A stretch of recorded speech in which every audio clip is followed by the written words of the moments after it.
Welcome to the NEC Classic Motor Show 2024 and the TR Register stand. Now, the show theme is Hall of Fame, and the Hall of Fame, for the Triumph world at least, is here. And there are 6 cars representing 6 different designers and 6 different amazing stories of people who changed the course of Triumph history all the way through the years from when Triumph began as a sports car just after the Second World War, right the way through to its demise in 1982. So let's have a look at the cars and the people that go with them on the stand here by the TR Register. Before the war, Triumphs had had a bit of a rough patch, but they were designed by a fantastic stylist by the name of Walter Belgrove. And after the war, when Sir John Black of the Standard Motor Company had bought and revived the Triumph brand, this was what they came up with. Originally launched in 1952, it didn't look quite like this as we see it here today. It was the prototype that didn't go down too well at the motor show in 52. By 1953, though, they'd got it right, and here was the Triumph TR2 that was launched in that year. And Walter Belgrove really was responsible for those wonderful waterfall grills that you see on the pre-war Triumphs, but very much the start of the Triumph TR line with the TR2 in 1953. Unfortunately, shortly after the TR2 was launched, Walter left Triumph onto other things and actually was involved in four-wheel drive Formula One cars later on in his career. But for Triumph, they moved on to different things. But before we get on to the next Triumph TR, let's have a look over here at one of the derivatives of Triumph TRs. The TR2 was an incredibly rugged sports car, and it proved itself on the Alpine rallies and other motorsport events, and that made it very attractive to smaller scale manufacturers who wanted to use the running gear for their own creations. Now, the Swallow brand had been ditched by Sir William Lyons, who had gone on to other things with Jaguar, but it had been sold to a company called Hellywells. Now, they were building very small little things called Swallow Gadabouts. They were scooters, and they'd been designed by our next Hall of Fame inductee here on the TR Register stand, Frank Rainbow. This is the Swallow Doretti, and this was the first car that Frank Rainbow had ever designed, and he designed it incredibly in 8 months. It sounds very Italian, very exotic, but actually the Swallow Doretti, very much built in Walsall and very much a part of the Triumph TR story as well. In fact, Sir John Black, who was in charge of the company at the time, had one, was driving with the company's test driver, Ken Richardson, and crashed into the gates of the factory at Banner Lane. And that started really the demise of Sir John Black as boss of Standard Triumph at the time. Today, incredibly rare cars. This one's even rarer because it's the Works Racing Swallow Doretti that competed at Silverstone, and it's a fantastic story that we're just uncovering really for the first time as Dave has restored this car. He's owned it for a very long time and put it on display here at the NEC Classic Motor Show. Also, another great derivative is this. A little bit later on in the Triumph TR story, the TR3 is what lays underneath this beautiful creation, and this is one of the first jobs that brought Giovanni Michelotti into contact with Triumph. He was an incredible Italian designer who would later go on to design the rest of the TR range up to the TR6. But in these days, he was working as a freelance for Vignali, and Vignali created this absolutely stunning special based on the Triumph's TR3, and it was called the Italia 2000. A beautiful and extremely expensive car, and a real great addition to the stand here from the TR Register.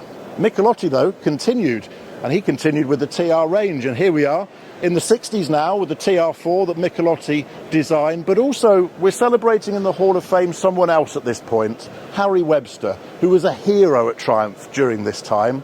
He not only restarted Triumph's competition department, but he was responsible for the more design end of the engineering that went into these cars. So we had Michelotti as the stylist, and we had Harry Webster as the guy behind all of the engineering. He introduced later on in the TR range all new innovations, such as independent rear suspension and later the Lucas fuel injection that would arrive in the TR5. So very much a part of the Hall of Fame, whilst not a stylist, still very much an engineering designer, part of our story here.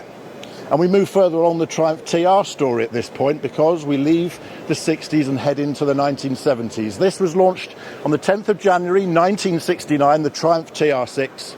And at the time, our stylist from Italy, Michelotti, was a bit busy designing the new saloon range for Triumph. So in order to restyle the Triumph TR, They went to a German company, a coach builders in Osnabrück in Germany called Mann. And the man who was running the design office in Mann at that time was Willhelm Schwebe.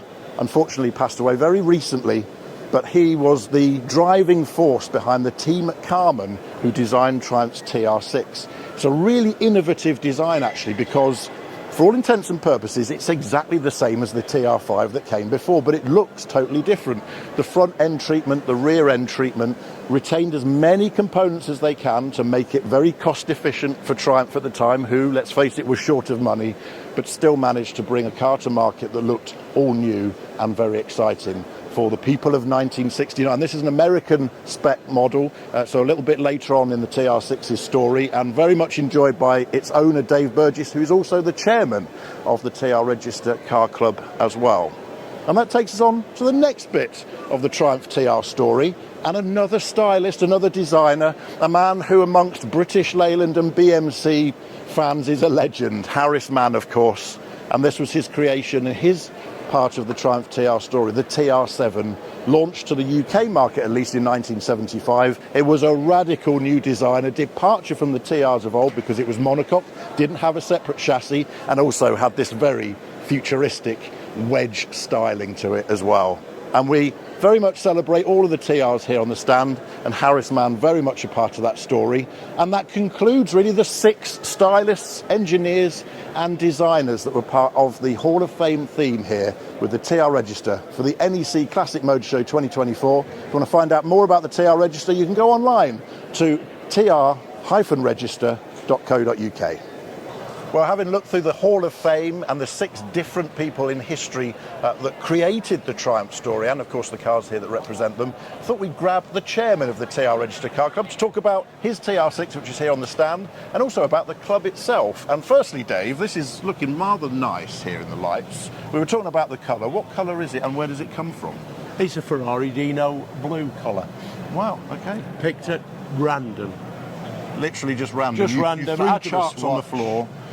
Yeah, like that colour, turned it over and it said Ferrari Dino blue. So that was it. It was written in the stars. Now, it's left-hand drive, imported from America originally, as most TR6s are, of course. America, the big market for the TR6, and many more were sold to America than here in the UK. But you've kept it left-hand drive for a particular reason. That's because you use it for European touring. Absolutely. Designed and rebuilt, totally restored, purely for international European driving. And in the 10 years, 12 years since restoration, I've done about 75,000 miles all over Europe, visiting probably every country at least twice. And a few thousand of those were me in the passenger seat. Absolutely, Wayne, yes. We've had some wonderful results on the Pyrenean Rally and on the Liège-Brescia-Liège, where we've won something. We've all got bits of cups and trophies and lumps of glass from those adventures, and what a wonderful time we've had in the car. Yeah, well, more important than the trophies were the memories. They were such good fun, weren't they? And a real laugh. We've had some serious laughs.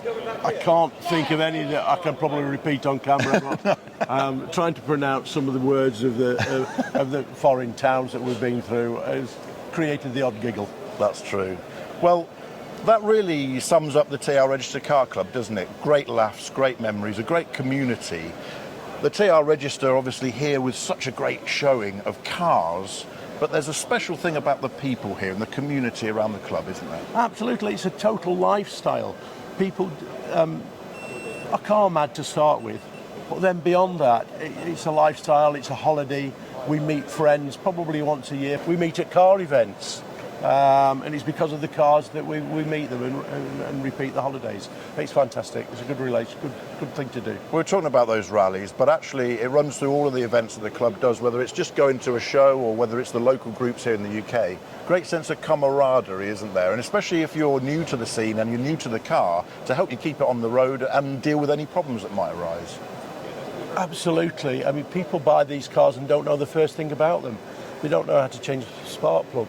But within days, weeks of owning the car, they've got all the help they need.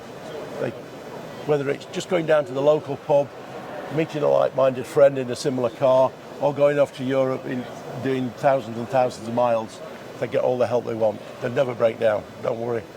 So if we join the TR register today here at the show, obviously you're going to do us a show deal, but what do you get from the club that's more tangible, I suppose? What are the actual things you get in your hand? Well, there's lots of tangible things that you do get, but what I'd like to say is that you get a lifestyle. You get to meet people, you get to create friends. What you get for the car is a fabulous insurance scheme, you get a wonderful website, you get all the help you want to look after your car. Yeah, absolutely. The magazine continues to win awards, I noticed, with the TR Register. And of course, all of that comes from the stories that are amongst the club members as well. And here on the Hall of Fame, we've celebrated some of the history, some of the events that you've been a part of as well. So in 2025, what's exciting for the TR Register? What can we all join in with now? Well, we're doing something a little bit different in 2025. We normally have an international meeting where we invite everybody throughout the world. We have a wonderful weekend at a showground somewhere in the UK. Earlier this year, we tried something a little bit different, and we invited every single car club in the UK to join us at the Malvern Showground. It was such a success, we're going to repeat that, and we're going to do that again. Unfortunately, we can't do it in 2025. We haven't got a showground available to us, but in 26, and hopefully from there on, we will be inviting every single car club to join us at the Interclub International. And finally, a huge congratulations to Tom Fisher, who pulled out all the stops to get this car finished days before the show. He built it himself using a GT6 roof on a TR4 to create his own TR4 GT. And we all thought it was rather handsome indeed.